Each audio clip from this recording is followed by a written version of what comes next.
Hello សួស្តីបាទគឺថានៅក្នុង YouTube ខ្ញុំគឺថាឥឡូវហ្នឹងកំពុងតែផ្ទុះវីដេអូមួយទៀតហើយវីដេអូបទកសាហដាវហើយខ្ញុំផុសហ្នឹងគឺខ្ញុំអត់តន់ធ្វើហើយទេឥឡូវនេះគឺខ្ញុំបានកែសម្រួលវាហើយគឺវាបានតែប៉ុណ្ណេះទេហើយសម្រាប់អ្នកដែលចង់បាន SLP បាទគាត់ comment និយាយទៅ comment នៅក្នុងវីដេអូហ្នឹងមកហើយខ្ញុំនឹងដាក់ link ឲ្យតែម្ដងខ្ញុំអត់ចង់ទុកដែរដោយសារតែបងប្អូនយើងគាត់ចង់ចេះច្រើន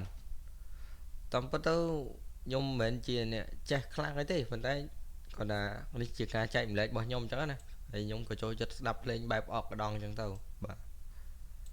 ឥឡូវយើងចូលទៅស្ដាប់ដែលខ្ញុំបានកែសម្រួលរួចតើវា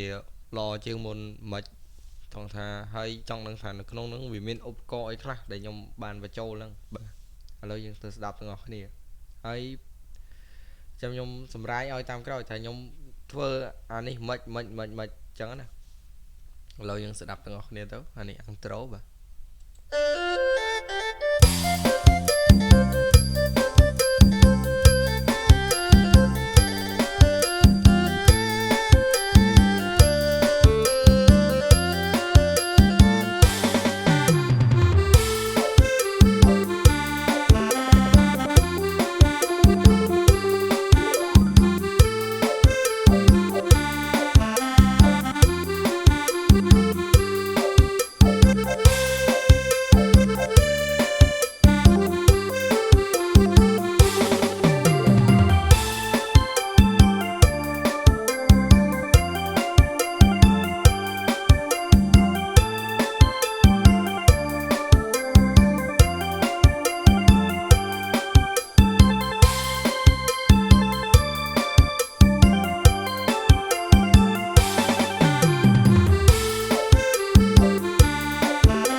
អធិស្ឋានមិញអត់បានបើក voice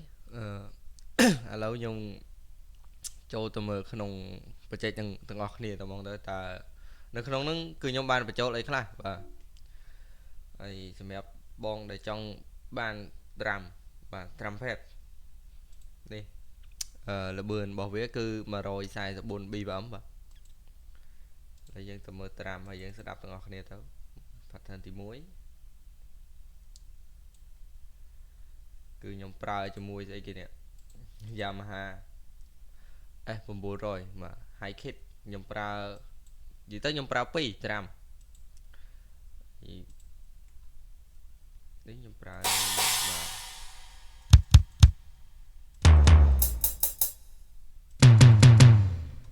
ស្ដាប់ទៅ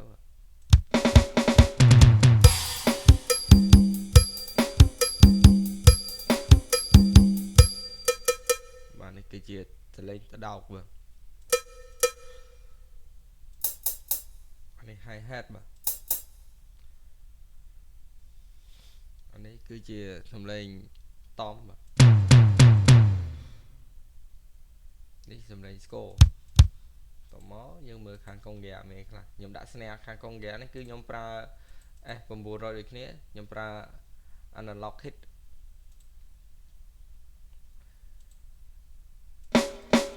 សំឡេង snare នេះល្អណាស់មិនបាច់រឹតមិនបាច់អីទេដាក់ទៅគឺកប់ទេតែម្ដងមើលខ្ញុំថែមនេះបន្តិចមើល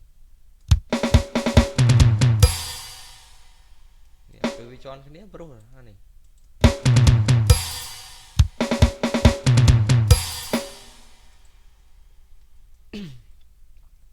ហើយនេះគឺជា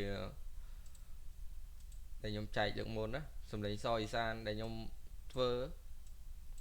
ដែលខ្ញុំដកចេញពីអករបស់ខ្ញុំ S750 ហ្នឹង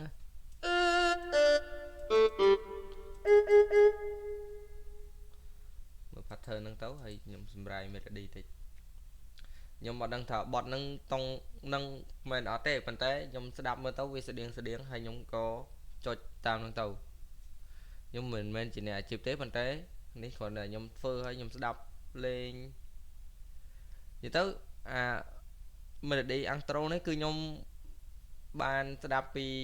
បងតេអូគាត់លេងនៅក្នុង TikTok ហើយខ្ញុំក៏ចេះតែចាប់លេងតាមគាត់ទៅបាទ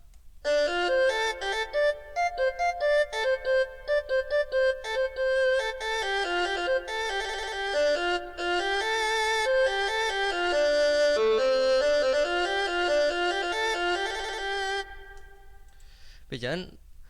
ខ្ញុំអាសាមើលវីដេអូគេលេងអកដូចជាបងបុនយប់អីហ្នឹងគាត់ជាអ្នកដៃស្គរទេប៉ុន្តែខ្ញុំចូលចិត្តមើលវីដេអូរបស់គាត់អញ្ចឹងទៅក៏ខ្ញុំមានអារម្មណ៍ថាខ្ញុំអាចចាប់បានពីគាត់20-30% អញ្ចឹងណាដោយសារតែខ្ញុំរៀងពិបាកផងខ្ញុំវាអត់មានឧបករណ៍គ្រប់គ្រាន់ទេនៅនេះខ្ញុំមានតែកុំព្យូទ័រមួយទេដែលអករបស់ខ្ញុំហ្នឹងពីមុនហ្នឹងគឺខ្ញុំមុននឹងខ្ញុំមកកូរ៉េហ្នឹងគឺខ្ញុំបានលក់បាត់ហើយបាទហើយនេះគឺហ្គីតាទេបាទខតហ្គីតាខ្ញុំមិនដឹងថាម៉េចបានខ្ញុំធ្វើអញ្ចឹងដែរទេដោយសារខ្ញុំស្ដាប់មើលទៅវាទំនង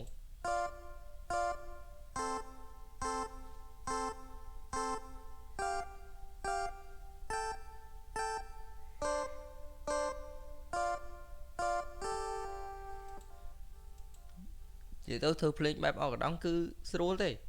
ដោយសារតែយើងធ្វើលក្ខណៈកាប់ដៅក៏បានយើងមិនខ្វល់ទេបាទ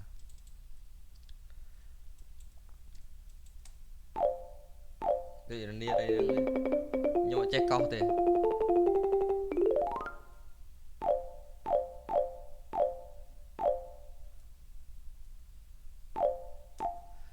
យាយទៅបើនិយាយរឿងសម្រាយ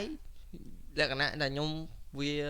មិនជាអ្នកចេះដែរអញ្ចឹងក៏ខ្ញុំពិបាកសម្រាយដែរដោយសារតែខ្ញុំចេះពីមុនមកអត់មានគ្រូដែរទេខ្ញុំចេះតែព្យាយាមស្រាវជ្រាវទៅមុខអញ្ចឹងណា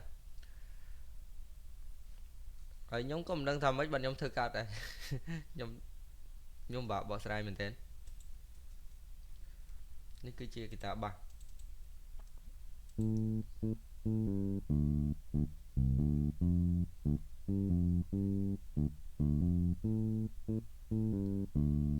ហើយនៅក្នុងវីដេអូហ្នឹងផងដែរខ្ញុំចង់ប្រាប់អ្នកនរគ្នាថាបើយើងចង់ចេះអីមួយគឺយើងកុំបោះបង់វាគឺយើងនៅតែបន្តដើរមួយវានិយាយទៅទាំងអស់ខ្ញុំបានសមត្ថភាពប្រហែលខ្ញុំនេះបាទមិនថាខ្ញុំអ្នកតស៊ូខ្លាំងអីទេប៉ុន្តែមុននឹងខ្ញុំអាចនឹងដល់មានកម្រិតប្រហែលជាប៉ុណ្្នេះគឺខ្ញុំត្រូវឆ្លងកាត់ពេលវេលាយូរមែនទែនតាំងពី2016មកហើយឥឡូវនេះគឺ2025ហើយនៅខ្វះមួយឆ្នាំទៀតគឺគ្រប់10ឆ្នាំនៃការធ្វើភ្លេងលីលើរបស់ខ្ញុំហើយខ្ញុំអត់មានជោគជ័យអីទេខ្ញុំមិនជាអ្នកធ្វើភ្លេងអាជីពទេខ្ញុំគ្រាន់តែជាអ្នកធ្វើភ្លេងសម្រាប់តែការស្ដាប់របស់ខ្ញុំខ្លួនឯងទេព្រោះខ្ញុំ